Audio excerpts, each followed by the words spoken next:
Everyone who competes in the games goes into strict training. They do it to get a crown. That will not last. But we do it to get a crown that will last forever. 1 Corinthians 9:25.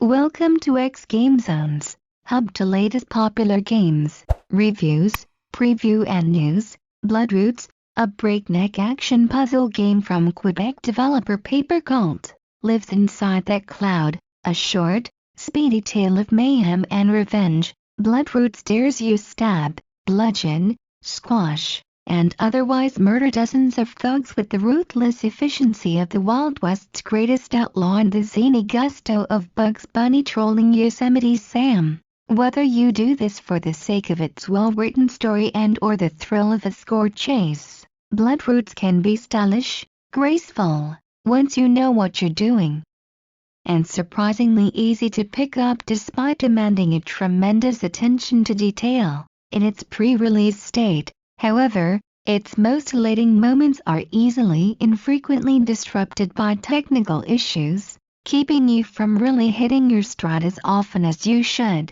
Bloodroots puts you on the warpath with the Wild West outlaw Mr. Wolf, who's out for revenge against his gang, the Blood Beasts, the Beasts, who all wear animal skins and go by Reservoir Dogs-style code names like Mr. Boar and Mrs. Crow, betray and nearly kill him after murdering an entire town in the name of their new leader, Mr. Black Wolf. From the moment he recovers from his attempted assassination, Mr. Wolf has one goal: to kill his former gang and anyone who gets between them. The story, though simple and predictable, is made compelling through strong dialogue that forges complex characters. Though Mr. Wolf rarely speaks, you learn a lot about him. His story and the history of the gang are told in carefully constructed interactive flashbacks, and through his encounters with the beasts, you don't spend too much story time with any one character. This is an action game and the gameplay comes first, but in tracking down each former partner, you come to understand and savor your time with them. Everyone, and I mean everyone, in Bloodroots is a bad guy, but you come to see that every character has their own perspective on how the gang rose and fell. Please subscribe in our YouTube channel and follow and like us on Facebook #xGameZones. Visit our site at www.xgamezones.com for more gaming review.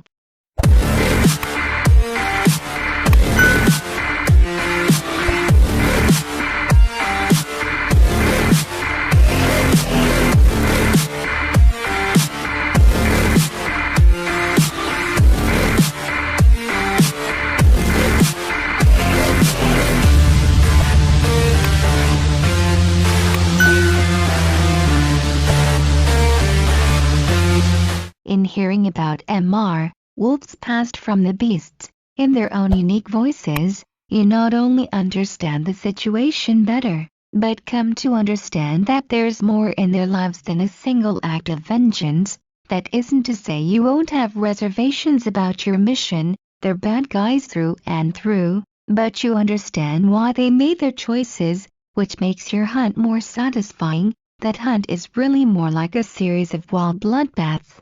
Each of the bloodthirsty beasts has their own gang now, with camps and forts full of henchmen. These henchmen are easily dispatched. Often a single blow with a weapon or even a punch will do, but there are a lot of them, and Mr. Wolf is just as fragile, so you need to work fast and keep moving, otherwise they'll take you down. Each challenge in Bloodroots boils down to an improvisational whirlwind of violence. You run around each arena, grabbing whatever weapons you can find that will give you an edge over the opposition, and clear it out as fast as you can. While there's nuance to this story, Bloodroots is, at its heart, a challenge meant to be mastered.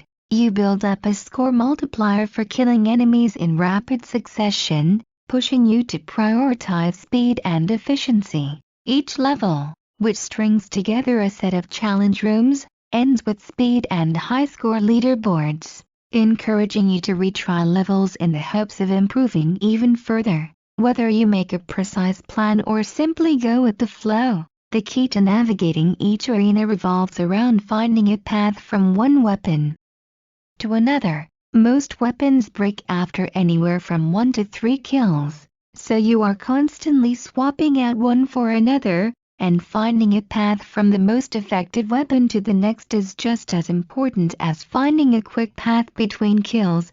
Luckily, every level is littered with killing tools. Nearly every benign object, from a fence post to a giant fish, can be a weapon. You can jump on rolling objects like wagons and barrels, both conventional and red explosive, to bulldoze your enemies until you crash. There are conventional, Wild West-style weapons like hatchets, knives, and pistols scattered about, plus unconventional weapons like golden spears, flamethrowers, landmines, snowballs, and cannons that shoot you up in the air so you can fall back to earth and clear out an area like a human mortar shell. The feeling of flying, bouncing, dashing, and jumping from one weapon to the next creates a wild, fly-by-the-seat-of-your-pants energy. To really master Bloodroots, you need to not only recognize each weapon on sight, but have an intimate understanding of what they do.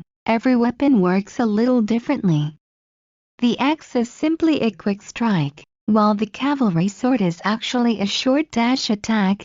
Some weapons also give you traversal options, long weapons like ladders and fishing rods, for example, let you pole vault to a higher area by pressing jump. There's a fair amount of overlap, especially among families of weapons, swords, axes, etc., but each one moves a little differently, lasts a different number of strikes, or swings at a different speed. There are no bad choices, so moving from weapon to the next is always thrilling. Every new weapon creates a slightly different situation and a new point of view, and the constant changes make each moment feel like you're teetering on the edge of control in a good way. Though killing quickly is key, there's a fair amount of platforming involved as well. Many of the levels are multi-layered, with gaps to hop and pits for you to fall into. Since many weapons also give you extra movement options,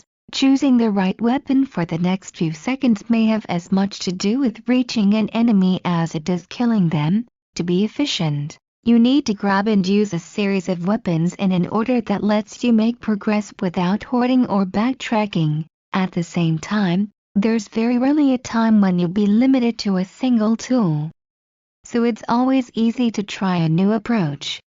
There are also occasionally literal rewards, useful weapons hiding in out-of-the-way places. Playing around with different paths through each space can be just as fun as going for a high score or fast time. The levels also benefit from a camera that's primed to maximize the impact of your killing choreography. The majority of the challenge areas are shown from an isometric perspective, with the camera panning in or out in spots to show you more or less of your surroundings. Sometimes that means getting up close so a specific path fills the screen. Other times the camera moves out to show the wider scope of an area, which may help you see the chaos you create more completely. From time to time, you get something a little more playful. One early room shifts to a top-down perspective as an homage to Bloodroots' design ancestor, Hotline Miami. The camera always seems to shift with intention and helps you get the most out of the chaos you create. You'd think it would be very difficult to get a handle on dozens of different weapons and how they work, but moving from one to next starts to feel like second nature very quickly. It helps that every level in the game from start to finish introduces new weapons, often one or two at a time, so you're learning at a steady, digestible pace, and as you learn their quirks, paths through the levels start to form in your mind. When everything starts clicking, planning and improvisation almost feel like the same thing. Of course, you'll only get to that point after dying many, many times. Bloodroots is very difficult. It's one touch and you're dead, so a single mistake will kill a run more often than not. Luckily, Bloodroots is saved by the fact that it resets almost instantaneously. It is almost too easy to die and immediately throw yourself into the fray again. While it is easy to just keep playing, death can often be very frustrating in Bloodroots, whether because of input lag or technical issues. It sometimes feels as if you're moving faster than the game can. There were many instances when I pressed a button to grab a weapon only to discover that I didn't pick it up and didn't have the attack and/or movement I expected to, and with long-range weapons like guns and bows, you have to rely on an inconsistent directional auto-targeting system. There are also times when Bloodroot's penchant for cinematography can actively put you at a disadvantage. At times, the camera will pan out too far, making it hard to see where a jump will land. From time to time, the camera will shift to a horizontal view that appears to be a 2D plane but isn't, which can cause you to take a poor angle when approaching an enemy and miss an attack. This game demands precision, so it can be very frustrating when the camera and level design add extra hurdles, and yet, like so many challenging score chases, Bloodroots is still incredibly satisfying when you're eventually successful. At its highest heights, you'll find your way around, bouncing from weapon to weapon, kill to kill, to string together a perfect run. Better yet, there are so many ways to approach each area that, no matter how well you do, you can always do it better, faster, crazier. Even when playing Bloodroots is painful, like throw your controller so hard it bounces off the ground, hits you in the head, then breaks your TV painful, there's always a wildly fun run within reach. If you have any comments or suggestion, feel free to comment below. Thank you for watching. Please subscribe in our YouTube channel and follow and like us on Facebook #xGameZones. For more gaming review, visit our site at www.xgamezones.com. Don't forget to click the notification bell.